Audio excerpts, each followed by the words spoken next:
Guys, welcome to the new episode. Today we're going to do a UFC 308 fight recap. Now, there was some crazy stuff that went down at UFC 308. If it wasn't a double spinning back fist knockout, it was someone breaking their jaw. I really want to talk about the main event, Ilia and Max Holloway. We had a fight prediction the week before, and I was talking about, I think I'm going to go with Max Holloway. I think the fight's going to go the distance. I think, Max Holloway has more experience under his belt, and I think this is why he's going to win. And we're completely false, completely wrong. Everything that we said went the other way, man. Ilia ended up knocking out, pretty much knocking out Max Holloway in the third round. Now, the first two rounds leading up to the third round, I felt like they were very even. I think both rounds ended up going to Ilia, but it felt like Ilia got a couple takedowns to secure the round, but it felt pretty even. Even in the second round, I felt like Max was finding his jab, finding the distance, and still getting some good shots. But man, Ilia's boxing is on a whole different level, dude. He was really in the pocket, bobbing and weaving, and it felt like every punch he threw was really just trying to knock Max out. And he did. He caught Max with the left hook, knocking him down, and he ended up just getting on top and finishing the fight. And that was something I did not expect to happen. Watching that, bro, my heart kind of sank. I'm like, there's no way. And yep, Ilia got it done. And I'm really interested on what's going to happen with Ilia and Max for both of the next fights. Seems like Ilia is pretty much owning that division. If it's not Volk fighting Ilia next, maybe another rematch with Max Holloway, but maybe Conor McGregor could get in the mix and get in there, get a payday. Who knows? Kind of curious on your guys' thoughts where you guys think Ilia is going to go. Seems like there's really not a secure match right away when it comes to Ilia Topuria. Now, with Max Holloway is a little bit of a different story because he has the BMF belt still. The BMF belt wasn't put on the line with this fight, even though you see Ilia Topuria with both belts. Both belts were not on the line.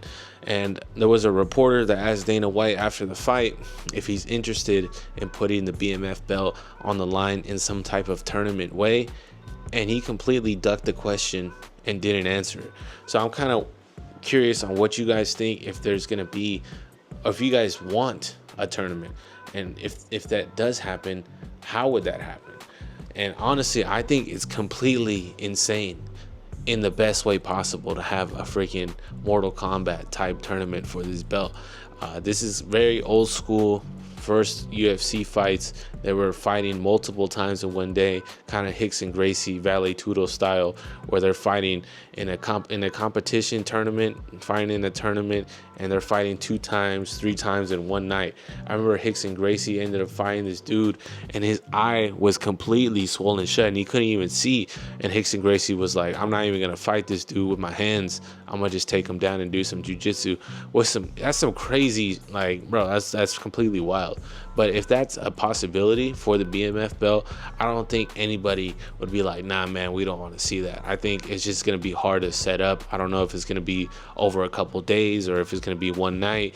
It would be a completely different setup, and it would change everything. So very curious on what you guys think from that. Now, Ilia got the win. Max Holloway unfortunately didn't. Seemed like he was still in positive spirits when it came to the fight. He was saying that it's not a funeral. He'll bounce back. He'll be back, and I'm sure he will. And someone that won't be back right away is Robert Whittaker, because if you guys didn't see the fight, Khamzat Chimaev and Robert Whittaker were gonna have this. I mean, they did have a 5-round fight, and first round, Khamzat Chimaev ends up taking Robert Whittaker down with ease, just super fast, super strong, and ended up taking down Robert Whittaker, ended up taking his back in, his hooks in, and he ended up getting a grip over Robert Whittaker's jaw and squeezed, and you just saw Robert tap right away. Now, it wasn't even a choke. Robert Whittaker's jaw was dislocated, and pretty much broke Robert Whittaker's jaw with the squeeze in like a couple seconds, which is insane because that's just a regular jiu-jitsu move, but anything over the face is fair game. And bro, if you guys seen some images online, Robert Whittaker only has like 2 or 3 teeth hanging in there, and everything else is shifted downwards, bro, and it looked completely wild. So Robert Whitaker might be looking like 50 Cent or Kanye West for the next year. And we don't know how long that recovery process is going to be. And I mean, it really shows to us, at least, how crazy the UFC could be. It's a crazy sport. Literally anything could happen. And it seemed like Robert Whitaker was going to be on this title run. He was really going to, nothing was going to get in his way. And dude gets submitted in the first round and ends up getting his jaw broken. Like, that's completely insane. We also had Ankalaev get a decision win in round 3. We also had Leon Murphy and Dan Ige, and that also went to decision, and Leon Murphy ended up getting the win. And I think Shara Magnomedov also got a bonus just because of that spectacular knockout. And man, we really gotta really watch everything. There's a clip of Joe Rogan talking, and he completely missed the knockout. And man, you never know with Shara, man. Shara literally looks like a pirate and says he wants his gold, and I believe him. I believe that dude is a pirate 100%. I'm really just trying to stay up to date with this UFC stuff, just because there's so many fights going on, so many fighters, stories. And it's crazy, man. Like, I was doing some research after seeing Ilia win, and his amateur fights, man, were completely insane. All of his wins were by submission, and he went 14-0 in his amateur fights. And all of them are like rear naked chokes, arm triangles, rear triangles. Like, bro could really grapple in any way. He's not only just a boxer, he really completely shifted his style from being a grappler and getting nothing but submissions to knocking the best of the best out. No one's knocked Max Holloway out. Ilia Topuria just did that and kind of just shifted the whole perspective. And I think fights are very interesting because you're watching something in real time and you have no idea how it's going to go. And then from there, if someone's champ, someone's not champ, that's where we go from. That's where all the videos go from. It's like, I don't know, it's a weird state, if you guys know what I mean. Before a fight, you have no idea who's going to win, who's going to lose, who's going to be the champ, who's going to be talking smack afterwards, who's going to be making reaction videos.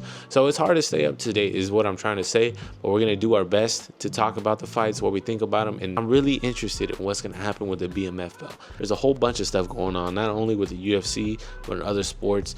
And just, I really enjoy talking about this stuff, just because is what I find my interest in, right? My attention is captured. So I want to, kind of share my thoughts and get you guys' ideas on the same things that I'm interested in as well. Don't be afraid to leave a like, comment, and subscribe. We're going to keep on posting every day and see how long this journey goes. So thank you guys for watching today's episode, and I'll catch you guys tomorrow. Peace.